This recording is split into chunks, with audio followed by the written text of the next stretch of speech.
வணக்கம் நண்பர்களே, எல்லாரும் எப்படி இருக்கீங்க? நல்லா இருக்கீங்களா? இப்போ நான் எங்கே இருக்கேன் அப்படின்னு பார்த்தீங்கன்னா, சென்னையிலேருந்து ஒரு 30 கிலோமீட்டர் தாண்டி ஈசிஆரில் நீங்கள் போகும்போது நீங்கள் பார்க்கக்கூடிய இடம் தான் இந்த மெட்ராஸ் குரோக்கடைல் பார்க் அப்படின்னு சொல்லலாம், இல்லை மெட்ராஸ் குரோக்கடைல் பேங்க் ட்ரஸ்ட் அப்படின்ற மாதிரி சொல்லலாம். இதோட என்ட்ரி ஃபீ எவ்வளோ அப்படின்னு பார்த்தீங்கன்னா 150 ரூபா வாங்குறாங்க. அதுக்கப்புறம் குழந்தைங்களுக்கு ஒரு 100 ரூபா அப்படின்ற மாதிரி நம்ம வச்சுக்கலாம். ஸோ இந்த இடத்துல என்ன சிறப்பு, என்னென்ன மாதிரியான வித்தியாசமான விஷயங்கள்லாம் இந்த இடத்துல இருக்குது அப்படின்றத பற்றி தான் இந்த வீடியோவில் நான் கம்ப்ளீட்டாக பேச போகிறேன். ரொம்ப இன்ட்ரெஸ்டிங்காக இருக்க போகுது.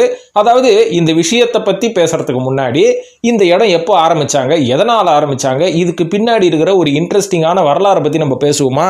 இப்போ இந்த குரோக்கடைல் பார்க்கோட வரலாறு என்ன அப்படின்னு பார்த்தீங்கன்னா, கிட்டத்தட்ட ஒரு 20வது செஞ்சுரியில் குரோக்கடைல்ஸ் ஏகப்பட்ட நம்பர்ஸ், அதாவது ஏகப்பட்ட அளவில் வேட்டையாடப்பட்டதுங்களாங்க.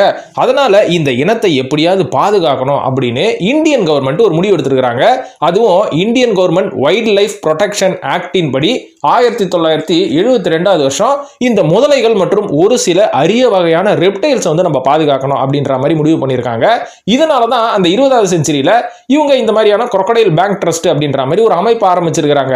இந்த அமைப்பில் பார்த்தீங்கன்னா குரோக்கடைல்ஸ் வேட்டையாடுறதுனால மட்டும் அழியறது கிடையாது. ஒரு சில நதி குளங்களில் இருக்கக்கூடிய அந்த மாசுக்கள், அதுக்கப்புறம் பாதுகாப்பு இல்லாத ஒரு சில விஷயங்கள், அதுக்கப்புறம் இங்கே இருக்கிற அந்த பொல்யூஷன்ஸ், இதனால கூட நிறைய முதலைகள் மற்றும் ரெப்டைல்ஸ் வகைகள் இறந்து போகிறது, அழிந்து கொண்டிருக்கிறது அப்படின்ற ஒரு காரணத்தினாலையும் இப்படி ஒரு ப்ரொடெக்ஷன் பண்ணுறதுக்கு ஒரு குரோக்கடைல் பேங்க் அப்படின்ற மாதிரி ஓப்பன் பண்ணியிருக்காங்க.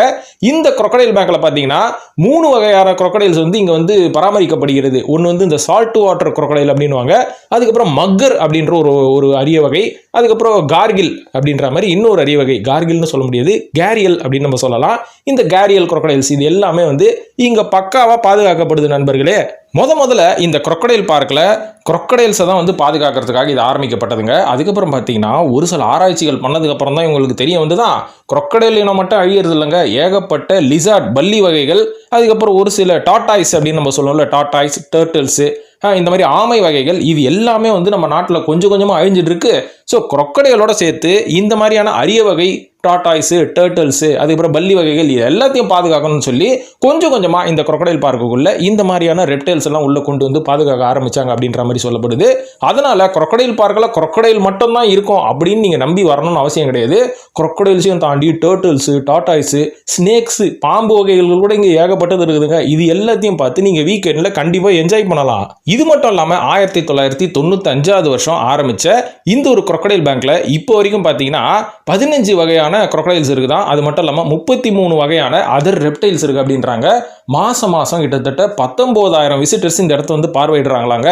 ஸோ இந்த மாதிரியான ஒரு அற்புதமான இடத்த ஈசிஆர்ல சென்னை பக்கத்தில் இருந்தீங்கன்னா நீங்கள் மிஸ் பண்ணியிருப்பீங்க. மிஸ் பண்ணாமல் இந்த இடத்த ஒரு வாட்டி பாருங்க அப்படின்றேன். இதையும் தாண்டி இந்த இடத்துல வேற என்ன சிறப்புகள் இருக்கு அப்படின்னு பார்த்தீங்கன்னா, student tour, guided tour, customized ப்ரோக்ராம்லாம் இங்கே கண்டக்ட் பண்ணுறாங்க. இப்போ நம்ம பொதுவாக டிக்கெட்டை ஒரு 150 ரூபா எடுத்துட்டு உள்ளே போயிட்டு ஒன்றுமே தெரியாமல் வெறும் குரோக்கடைல்ஸை மட்டும் நம்ம சுற்றி பார்த்துட்டு இருந்தால் எந்த பலனும் கிடையாது. இந்த குரோக்கடைல்ஸோட உணவு முறை, இதோட வாழ்க்கை முறை, இது எப்படி இருக்கும், இது எப்படி பழகும் அப்படின்ற ஒரு சில இன்ட்ரெஸ்டிங்கான விஷயத்தெல்லாம் இங்கே இவங்க சொல்லி தருவாங்க. அதுக்கு நீங்கள் கஸ்டமைஸ்டு ப்ரோக்ராம் டூர் அப்படின்ற மாதிரி நீங்கள் எடுத்துக்கணும். இல்லைனா கைடட் டூரை நீங்கள் எடுத்துக்கலாம். இல்லைனா நீங்கள் ஒரு ஸ்டூடெண்ட்டாக, காலேஜ் ஸ்டூடெண்ட்டாக இருந்தாலும் சரி, ஸ்கூல் ஸ்டூடெண்ட்டாக இருந்தாலும் உங்களோட ஸ்கூலை நீங்கள் கண்டக்ட் பண்ண சொல்லி ஸ்கூல் ஸ்டூடெண்ட்டாக இங்கே வந்தீங்கன்னா ஏகப்பட்ட கன்செஷனும் இருக்குது.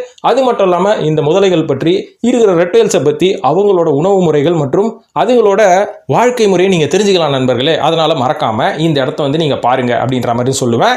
இப்போ நீங்கள் பார்த்துட்டு இருக்கிறது குரோக்கடைல் பார்க்கில் ஒரு மிகப்பெரிய ஒரு கிரவுண்டு மாதிரி அமைச்சு ஏகப்பட்ட குரோக்கடைல்ஸ் அந்த இடத்துல போட்டு வச்சிருந்தாங்க.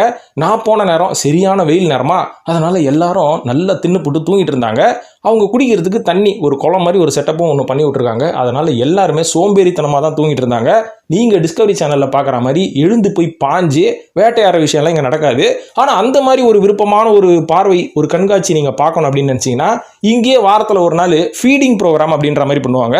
அந்த ஃபீடிங் ப்ரோக்ராமில் முதலைகளுக்கு மாமிசத்தெல்லாம் அள்ளி போடுவாங்க, அடிச்சுப்பாங்க ஆளுங்க. ஸோ அந்த மாதிரி விஷயத்தெல்லாம் நீங்கள் பார்க்கணுன்னா இந்த குரோக்கடைல் பேங்கை நீங்கள் காண்டாக்ட் பண்ணுங்கள். அவங்களோட காண்டாக்ட் நம்பர் அவங்களோட வெப்சைட்லேயே இருக்கும். காண்டாக்ட் பண்ணி இந்த மாதிரி ஃபீடிங் ப்ரோக்ராம் எப்போ நடக்குது, இதுக்கான புக்கிங் என்ன அப்படின்ற மாதிரி நீங்கள் தாராளமாக கேட்டுக்கலாம். கேட்டதுக்கப்புறம் அவங்க சொன்னாங்கன்னா நீங்கள் இதை அட்வான்ஸ் புக்கிங் பண்ணி நேரடியாக இந்த மாதிரியான ஒரு காட்சியை கூட நீங்கள் பார்க்கலாம். ஸோ இந்த இடம் யாருக்கெல்லாம் செட் ஆகும்னு பார்த்தீங்கன்னா, குழந்தைகளிலிருந்து பெரியவர்கள் வரை. வீக்கெண்டில் எனக்கு போர் அடிக்குது, ஈசிஆர் பக்கம் போகிறேன். ஈசிஆர் பக்கம் போனாலே ஒரே பீச்சு, வெட்ட வெளி வெயில், அதுக்கப்புறம் பாறைகள் சுட இருக்குங்க. கொஞ்சம் நிழலாக வித்தியாசமாக இந்த குரோக்கடைல்ஸ் எல்லாம் பார்க்கணும், பாம்பு வகைகள் எல்லாம் பார்க்கணும், குழந்தைங்களோட போகணும் அப்படின்னு போனீங்கன்னா இந்த இடத்த மறக்காமல் மிஸ் பண்ணாமல் போய் பார்த்துருவாங்க. இந்த இடம் வந்து அவ்வளோ நல்ல இடம், ஒரு ரம்மியமான இடம் தான்.